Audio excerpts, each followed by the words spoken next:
Douglas right up front here.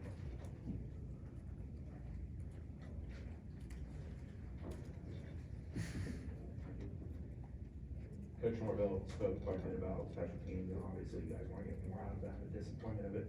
I asked him, how do you go about doing that with practice? Is it switching people out? Is it just emphasizing things differently or more so? Just kind of want to have your thoughts on special teams.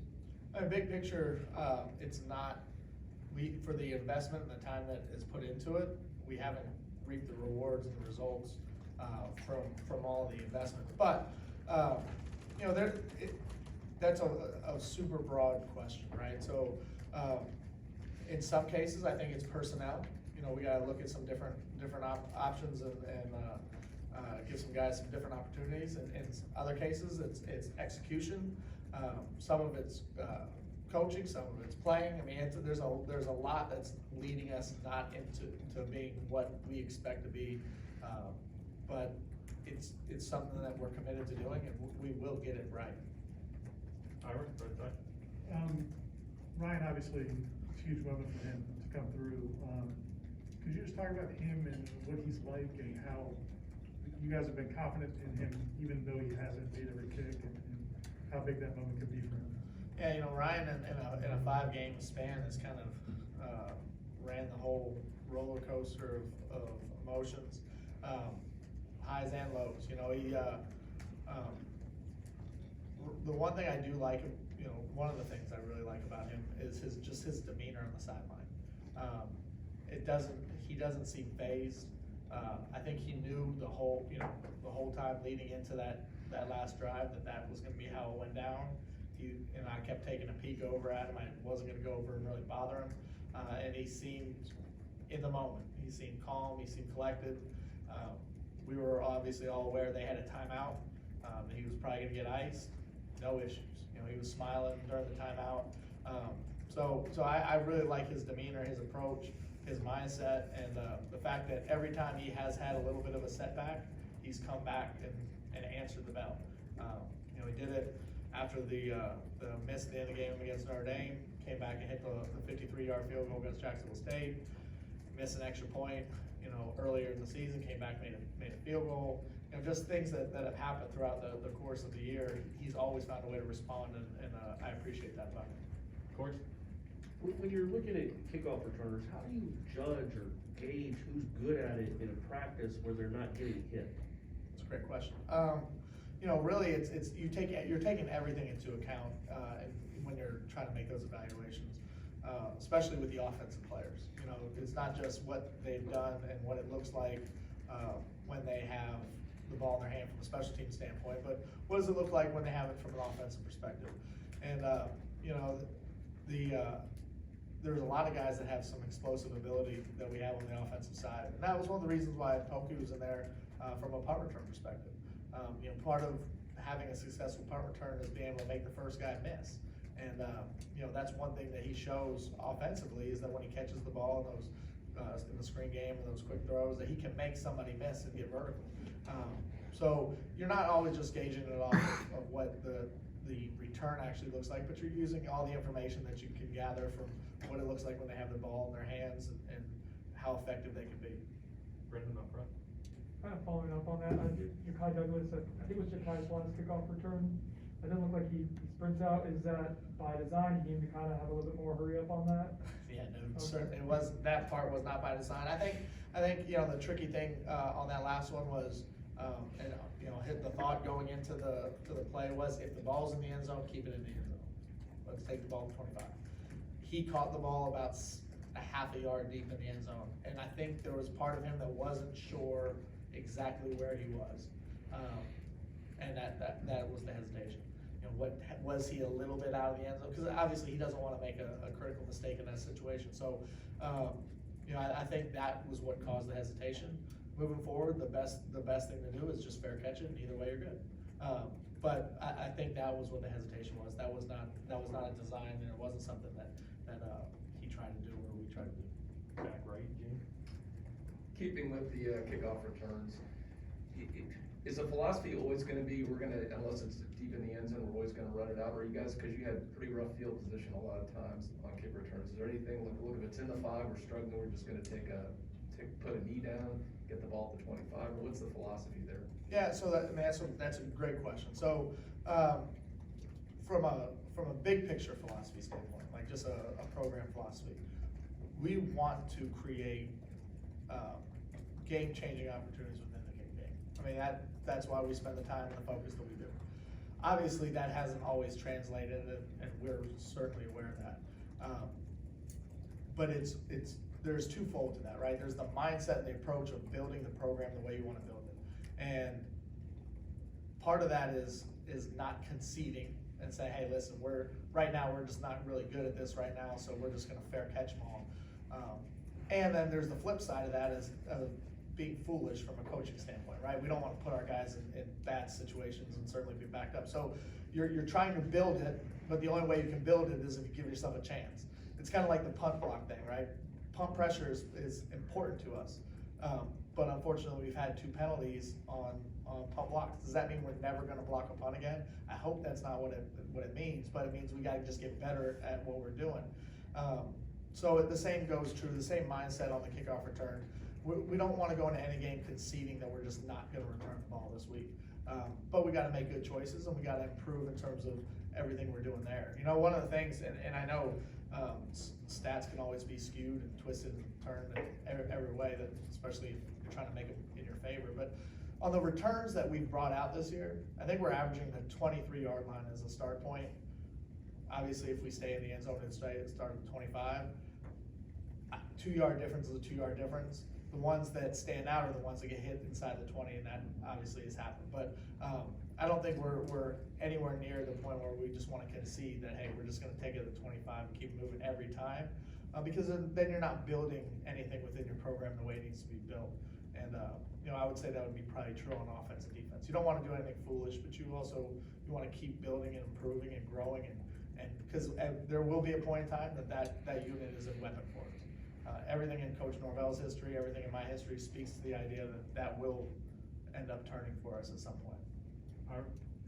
As far as the return guys themselves, I think some of the guys you maybe started the year expecting to be main contributors haven't always been available. You've tried different guys. How important would it be to have? Do you need to have just like 1 or 2 main guys, or is by committee something that can work? I think by committee can work. I think it always just depends on who it is, right? I mean, you know, you would like to have a guy that you just said, hey, every time he got the reps and he got the experience and the consistency of building towards that. Unfortunately, for a variety of reasons, we haven't been able to do that over the course of the 2 years now that we've been here. It's kind of has been by committee, and that's not by design, but it's a little bit by necessity right now. And hopefully we get to the point where that isn't the case, and you know, hopefully that happens sooner rather than later. Corey? I had 2 quick ones. Who determines when he's gonna do the rugby style and when he's just gonna, you know, kick it as far as he can? I guess he's always trying to kick it as far as he can, but who determines that? Is that his call or yours? And then also on the kick coverage, I have to admit I haven't watched a ton of it, like paid close attention to it. But it seemed like they weren't, your kick coverage unit maybe isn't streaking down the field at full speed, and is that by design so you don't go flying past them and give up a big return that way? So first on with the Alex, each punt and the style of how he punts it, whether he punts with his right foot or left foot, whether he rolls out or doesn't, is all part of the protection call. It's really no different than when you call a play offensively. So we'll have a formation that we'll go out in, a protection call that we'll have, and that's going to dictate his style of punt there. And we'll usually base that off of, you know, obviously game plan, but also situation in the game and where we're out in the field and which hash we're on and all the things that play into that. In terms of the kickoff coverage, just big picture philosophies from how we do it. If there were 10 guys, not counting the kicker covering down, we'll usually have 10 guys, or 7 of those 10 guys that are going to be our first level of defenders. And then there's going to be 3 guys, you know, 1 on each side and 1 more in the middle, that kind of pull themselves out as more second level defenders. I don't think of them as safeties, but it is layered in the coverage, so you don't get 10 guys run down the same way. But with that being said, that front seven should not appear slow going down the field. And, you know, that's one of the areas, if you kind of compare and contrast personnel from Louisville to this past week, we did make some switches. In some cases, it showed up really well. In some cases, maybe not. And we're going to continue to evaluate the personnel and make sure that we find that right fit of the right, 10 guys that are going down, and really 20, because you want to go too deep of guys running down to cover. And the balancing act is, when you get through the year, is how many plays are they playing offensively or defensively? How many plays are they playing on other special teams units? And are we maximizing the entire roster to the best of our ability? Back left, Gary. Yeah, going back to the kick return team, I think we all focus on the returner, but the other 10 guys involved in the play, the guys who are trying to block for him. Can you talk about that? I mean, I think that is the essence of the whole thing, right? I mean, if we create seams and lanes for the returner, we've seen Ja'Kai or Corey Wren or Pokey or Travis J. We've all kind of seen those guys, what they can do if they have the ball in space.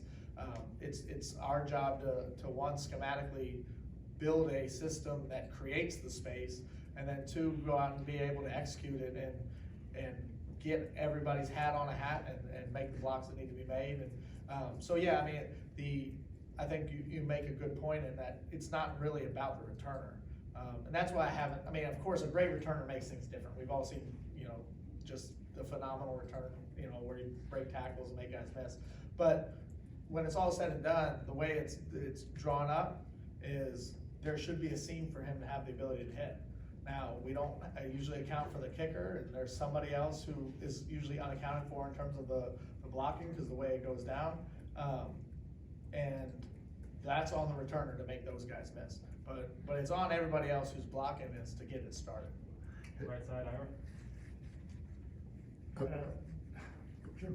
Jermaine and Kier, we spoke to them after the game, and as happy as they were to win a game, they sounded pretty frustrated about the defense overall, how you guys aren't holding teams to a lower scoring.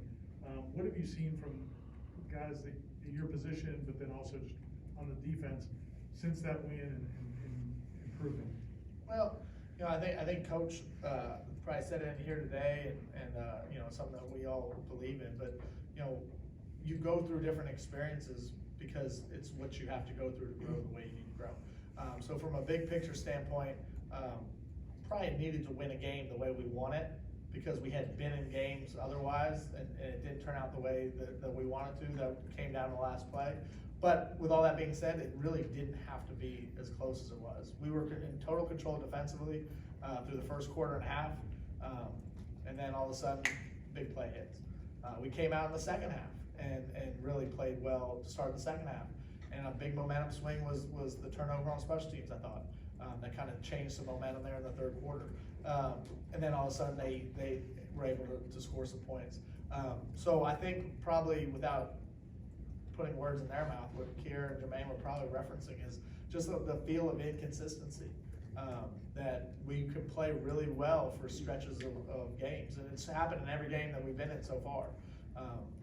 Starting with Notre Dame all the way through this past week, where we can go 3, 4, 5 series at a time and look as good as anybody, and then kind of out of nowhere, inexplicably something happens. There's a breakdown, missed tackle, missed assignment, whatever it could be, and it looks like you get confidence shaken for a while until momentum swings back in your direction. I think when we make our, the real final push defensively this year and get to where we want to get to, you won't see that up and down. You won't see us ride that roller coaster of emotion in terms of when things are good, they're good, and then when things aren't, it doesn't look good. I think you'll see a more consistent group. Anything else for Coach?